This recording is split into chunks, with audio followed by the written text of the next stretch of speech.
오늘 함께 보실 말씀은 시편 119편 17절과 20절 말씀입니다. 시편 119편 17절에서 20절 말씀인데요. 제가 가진 성경은 구약 890페이지에 있습니다. 시편 119편 17절에서 20절까지의 말씀, 구약 890페이지, 우리 한 절씩 교독으로 읽고 20절은 합독하도록 하겠습니다. 17절입니다. 주의 종을 후대하여 살게 하소서. 그리하시면 주의 말씀을 지키리이다. 내 눈을 열어서 주의 율법 놀라운 것을 보게 하소서. 나는 땅에서 나그네가 되었사오니 주의 계명들을 내게 숨기지 마소서. 주의 규례를 항상 사모함으로 내 마음이 상하나이다. 아멘. 저는 오늘 시편 119편 17절 20절 말씀을 가지고 말씀 앞에서라는 제목으로 이야기를 나눠보려고 합니다. 어제 말씀드렸듯이 시편 119편은 이제 성경에서 가장 긴 절을 가지고 있는 이제 장편이라고 할 수 있습니다. 그리고 또한 시편 119편은 모든 구절에서 이제 하나님의 말씀, 율법, 계명, 규례, 교훈 등을 강조하고 있죠. 즉 이 어저께 말씀드렸듯이 119편은 8절로 구성이 되어 있습니다. 8절로 해서 22개의 단락으로 구성되어 있는데 이 말씀 8절 안에는 이제 말씀, 율법, 계명, 규례, 교훈 등이 삽입되어 있다라는 것이에요. 그 의미가 기록되어 있습니다. 그래서일까요? 오늘 본문에서도 9절마다 하나님의 말씀을 뜻하는 단어가 이제 빠짐없이, 즉 말씀, 율법, 계명, 규례, 교훈, 이 모든 것을 포함할 수 있는 단어가 무엇입니까? 바로 말씀이죠. 그 말씀을 뜻하는 단어가 빠짐없이 등장하는데, 이것을 통하여 우리에게 시인은 하나님의 말씀이 우리 그리스도인들의 인생에서 너무나 중요한 것임을 알려주고 있습니다. 그러면서 무엇을 이야기하고 있냐? 말씀을 대하는 우리 그리스도인들의 태도, 즉 말씀 앞에서 우리가 어떻게 나아가야 될지에 대해서 이야기하고 있는데요. 먼저 하나님의 은혜와 긍휼이 없이는 하나님의 말씀은 지켜질 수 없음을 오늘 시인은 우리에게 가르쳐 주면서, 하나님의 말씀 앞에서 우리가 먼저 해야 될 것은 그 은혜와 긍휼을 구하는 기도를 해야 한다라는 것을 오늘 말씀을 통해서 가르쳐주고 있습니다. 17절의 말씀으로 우리 함께 읽어보도록 하겠습니다. 17절입니다. 주의 종을 후대하여 살게 하소서. 그리하시면 주의 말씀을 지키리이다. 아멘. 17절의 말씀을 읽었을 때 뭔가 이상하지 않습니까? 뭔가 조건이 달린 것 같습니다. 무슨 말이냐? 주의 말씀을 지킴에 있어서 조건이 달린 느낌이 17절을 읽을 때 우리가 받게 되는데요. 무슨 말이냐? 마치 시인 자신이 주의 말씀을 지킬 수 있으려면 주님이 자신을 후대하여 살게 해줘야 한다. 즉 조건을 걸고 있는 말로 읽혀집니다. 주님, 그러니까 저희가 이렇게 읽는 거랑 똑같은 거죠. 주님, 내가 주님을 잘 믿게 하려면은 내가 잘 살아야 됩니다. 그러니 내가 잘 살 수 있도록 나에게 모든 것을 채워 주시옵소서. 그러면 내가 하나님의 말씀을 읽고 내가 하나님의 뜻을 따르겠습니다 라고 이 17절이 읽혀질 수 있는 말이 됩니다. 그러나 원문에서 17절은 다음과 같이 해석이 되는데요. 당신의 종을 너그럽게 대해 주소서. 당신의 종이 살고 당신의 말씀을 제가 지킬 수 있도록으로 해석이 됩니다. 그러니까 17절은 하나님과 서로 주고받는 거래 같은 시도를 한 것이 아니라 하나님께서 은혜를 베푸시고 살려주셔야만 자신이 하나님의 뜻을 행할 수 있고 또 주의 말씀을 온전히 지킬 수 있다라는 뜻이 됩니다. 하나님께서 은혜를 베푸시고 살려주셔야지 내가 하나님의 뜻을 행할 수 있고 주의 말씀을 온전히 지킬 수 있다라는 뜻이 되는 것이죠. 많은 그리스도인들이 스스로가 마음만 먹으면 주의 말씀을 지킬 수 있다라고 고백을 합니다. 그래서 하나님의 말씀을 지킴에 있어서 자신의 의지가 너무나도 큰 비중을 차지할 때가 빈번한데, 그러나 17절에서 시인은 우리에게 분명히 이야기합니다. 하나님의 말씀은 우리의 의와 또한 우리의 힘과 능력으로 지켜지는 것이 아니라 우리가 먼저 살아야 합니다. 하나님께서 우리에게 은혜를 베풀어 주실 때 이 말씀이 지켜질 수 있는 것입니다. 그렇기 때문에 오늘 시인이 분명하게 이야기하는 것은 하나님의 은혜와 긍휼을 먼저 구해야 한다라는 것이죠.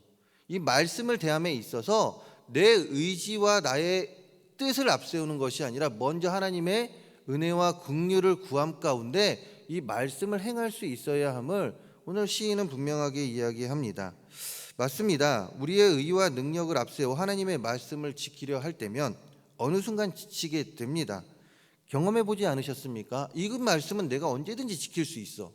하나님께서 이 말씀 하라고 했으니 내가 이거 내 의지대로 할 수 있어 라고 하면 작심삼일일까요? 3일을 넘기기가 힘든 경우가 너무나도 빈번합니다. 아니, 하루만 지나도 못하는 경우가 너무나도 많죠. 또한 그 가운데 무능력해지는 우리의 자신을 보게 됩니다. 아, 나는 이거밖에 안 되는 것일까라는 생각을 할 때가 많죠. 그러나 이런 주의 자녀들에게 하나님께서는 은혜와 긍휼로 함께 주십니다. 그들이 포기하지 않도록 계속해서 말씀해 주시고 또한 계속해서 이끌어 주신다, 이것이에요. 그래서 주의 말씀을 전혀 지킬 수 없는 우리들에게 주의 말씀을 지킬 수 있도록 해 주십니다. 우리의 의지와 능력이 아니라 하나님께서 은혜와 긍휼을 주신 가운데 우리가 말씀을 지킨다라는 것이죠. 하나님의 말씀은 개개인의 힘으로 지킬 수 있는 것이 아닙니다. 물론 우리의 의지도 중요합니다. 그러나 먼저는 하나님의 은혜와 긍휼이 있어야 함을 기억하시기 바랍니다. 그리고 그 은혜와 긍휼이 원동력이 되어 행해질 때 하나님의 말씀은 온전히 지켜질 수 있습니다. 시인은 오늘 이것을 우리에게 이야기해 주고 있다, 이것이죠. 더 나아가 시인은 하나님의 은혜와 긍휼이 있을 때 말씀이 지켜질 뿐만 아니라 그 말씀의 의미를 확실히 알아야 지켜질 수 있는 것을 가르쳐 주고 있습니다. 즉 우리가 그 말씀 앞에서 그 의미를 확실히 알아야 한다라고 이야기하죠. 그러기 위해서 우리가 깨어 있어야 함을 분명히 가르쳐 주고 있는데요. 18절의 말씀 우리 함께 읽어보도록 하겠습니다. 18절입니다. 내 눈을 열어서 주의 율법에서 놀라운 것을 보게 하소서. 아멘. 18절에서 시인은 지금 무엇이라고 고백합니까? 자기의 눈이 열려서, 즉 영안이 열려서 무엇을 보기를 원하고 있습니까? 주의 율법에서 놀라운 것을 보기를 원하고 있습니다. 알기를 원하고 있다고 고백을 하고 있죠. 그렇다면 시인이 보고자 했던 이 놀라운 것이 무엇일까요? 시인이 보고자 했던 놀라운 것은 무엇입니까? 우리 성도님들께서 보고 싶은 그 놀라운 것은 무엇입니까? 하나님의 기적과 이적과 같은 일입니까? 물론 그럴 수 있겠죠. 그러나 18절에서 의미하는 놀라운 것은 말씀에 담긴 영적 진리, 사람이 자의적으로 깨달을 수 없는 깊으신 하나님의 뜻과 진리를 말합니다.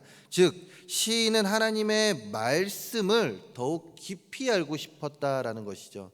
단순히 표면적으로 보여지는 그 말씀, 이것으로 끝나는 것이 아니라 이 말씀 깊은 곳에 있는 하나님의 뜻, 나를 향한 하나님의 뜻은 무엇입니까? 그 놀라운 것을 보여주시옵소서라고 지금 시인은 간절하게 고백하고 있는 것이에요. 그러면서 이야기합니다. 시인은 스스로의 능력으로 그것을 할 수 없음을 알고 그 열망이 컸기에 주님께 간구하기를 무엇이라고 합니까? 내 눈을 열어서라고 이야기합니다.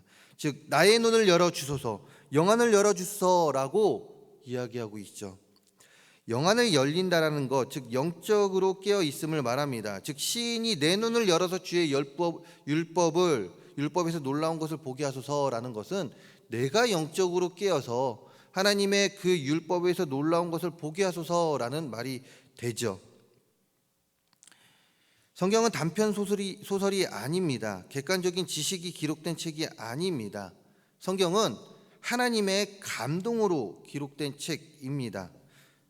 즉 영적 진리가 기록된 책이 바로 성경이죠. 그렇기 때문에 단순하게 재미로 읽을 때 물론 하나님의 뜻을 알 수가 있게 되죠. 이 말씀을 이해는 합니다. 그러나 그 깊은 뜻은 이해할 수가 없습니다. 시인과 같이 놀라운 것, 즉 기쁘신 뜻과 진리를 알기 위해서는, 이해하기 위해서는 우리도 동일하게 영적으로 깨어 있어야 된다 이것이죠.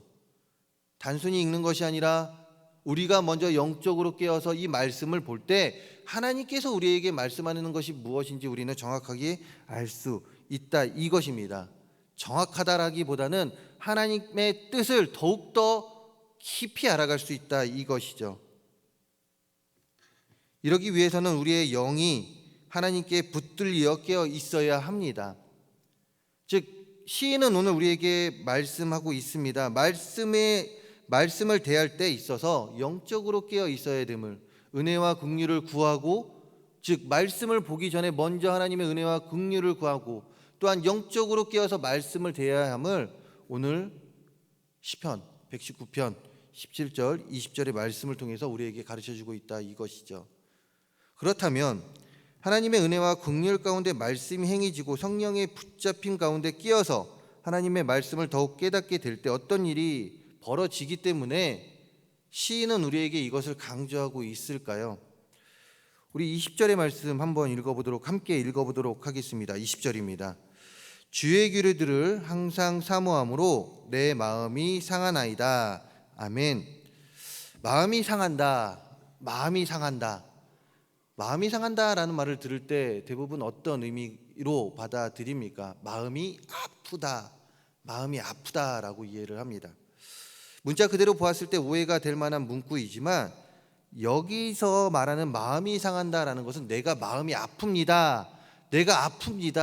부정적으로 내가 아픕니다라는 뜻이 아니라 계속 문지르거나 두들겨서 결국 조각조각 나거나 부서지는 모습을 의미합니다. 즉 20절은 시인이 주의 말씀을 사모함에 있어서 자기의 마음이 상할 정도로 사모한다라고 이야기하는 것인데, 이 말은 오직 하나님의 말씀만을 가슴에 사무치도록, 하나님의 말씀만이 가슴에 사무치도록 사모합니다라는 고백이 됩니다. 그렇습니다. 하나님의 은혜와 긍휼 가운데 말씀이 행해지고 또한 깨닫게 되고 성령의 붙잡힘 가운데 끼어서 하나님의 말씀을 더욱 깨닫게 될 때 하나님의 말씀은 단순한 관심의 말씀이 아니라 바로 우리의 마음에 상할 정도로, 즉 사무칠 정도로 사모하게 되는 말씀이 됩니다. 왜요? 행함 가운데, 그 말씀 행함 가운데 우리에게 기쁨이 있고 깨달음 가운데 더 큰 체험이 우리 안에 채워지기 때문에 그렇습니다. 그러니 우리는 말씀에 대함에 있어서 은혜와 긍휼을 구하며 동시에 성령의 붙드심 가운데 깨어 말씀을 대해야 합니다. 그리고 또한 그 말씀이 더욱더 우리 가슴에 사무쳐야 될 것이고, 그 사무친 말씀을 가지고 우리는 우리의 의와 능력으로 그 말씀을 행하려고 하는 것이 아니라 오직 하나님의 의와 능력 가운데 행할 수 있어야 합니다. 이때 우리는 이 혼란한 세상 가운데 하나님의 축복의 통로로서, 하나님의 주의 군사로서 당당히 승리의 계가를 부르며 나아갈 수 있다 이것입니다. 과거가 아닌 지금 하나님의 말씀에 대한 우리의 태도는 어떠한지 생각해 보았으면 합니다. 내가 딱 말씀 앞에서 어떤 모습으로 지금 지내고 있는지, 혹시 미지근한 마음으로 말씀을 대하고 있지는 않으신지요? 세상 사람들과 같이 하나님의 말씀보다 세상의 말에 더욱 애태우며 사모하고 사랑하고 있지는 않으신지요? 그렇다면 다시금 말씀 앞에서 경외함으로 주님 앞에 서 보시기 바랍니다. 다시금 우리의 신앙을 돌이킬 수 있는 우리 모든 성도님들 되시기 바랍니다. 그 말씀 앞에서 뜨거웠었던 그때를 기억하며 다시금 내가 말씀 앞에 새롭게 서겠습니다, 뜨거운 마음으로 서겠다라고 결단하는 우리 성도님들 되시기를 간절히 소망합니다. 이때 우리는 하나님께서 우리에게 말씀하시는 것이 무엇인지, 또한 하나님의 약속을 더욱더 굳건히 붙잡고 살아가게 될 것입니다. 또한 더욱더 영적으로 깨어서 하나님의 말씀을 대하게 될 뿐만이 아니라 더욱더 하나님의 은혜와 긍휼을 구하는, 하나님을 의지하는 삶을 살아가게 될 것입니다. 말씀을 마무리하려고 합니다. 하나님의 말씀은 힘이 있어서 진리로 우리를 거룩해 하십니다. 그리고 이런 하나님의 말씀의 은혜와 긍휼을 구하며 동시에 깨어서 나아갈 때 그 자는 하나님의 사람이며 말씀의 사람이 될 수 있습니다. 말씀의 사람이 되고 싶지 않으십니까? 하나님의 자녀가 되고 싶지 않으십니까? 믿는 자로서 그냥 이러니 저러니 하다 하나님 부르실 때 가는 자가 아니라 말씀의 사람, 하나님의 사람이 되어야 하는 우리입니다. 하나님께서는 말씀으로 우리와 항상 함께 하십니다. 그러면서 불합리한 이 세상, 죄가 가득한 이 세상에서 승리할 수 있도록 해 주십니다. 왜요? 우리를 바로 말씀의 사람으로 세워주셨기 때문에 그렇습니다. 이것을 기억하며 이 땅에 잠시 사는 나그네로서 하나님의 은혜와 긍휼을 구하며 성령님과 함께 깨어 있게 힘쓰면서 주님의 말씀을 더욱 사모하고 행하며 오직 참된 위로자 되시는 하나님께 위로받고 승리하는 삶을 살아가는 우리 모두가 되기를 간절히 축원합니다. 그리고 또한 말씀이 우리의 삶이 되고 말씀으로 승리하는 우리 모든 성도님들의 삶이 되기를 주님의 이름으로 축원합니다. 기도하겠습니다. 하나님, 생명의 말씀을 우리에게 주심에 감사합니다. 그리고 또한 그 말씀 붙들고 살아가게 해주심에 감사합니다. 하나님, 그 말씀을 대함에 있어서 은혜와 긍휼로 우리에게 먼저 함께하여 주시옵소서. 또한 영적으로 깨어있는 우리 모두가 되게 하여 주시옵소서. 그리하여 그 말씀을 더욱더 깊이 알고 하나님의 자녀로서 말씀의 사람으로서 부족함 없이 그 말씀 행할 수 있는 우리 모두가 될 수 있도록 도와주시옵소서. 이 시간 아름다운 예물 드리는 손길들 기억하여 주시고 이 예물 기뻐 받아주시며 하나님 나라 건설에 앞장서여지는 귀한 예물들 되게 하여 주시옵소서. 오늘도 말씀 앞에서 경외함으로 나아가는 우리 모든 동성교회 성도님들 되게 하여 주시고 승리하는 우리 모두가 되게 하여 주시옵소서. 이 모든 말씀 예수 그리스도의 이름으로 기도합니다. 아멘.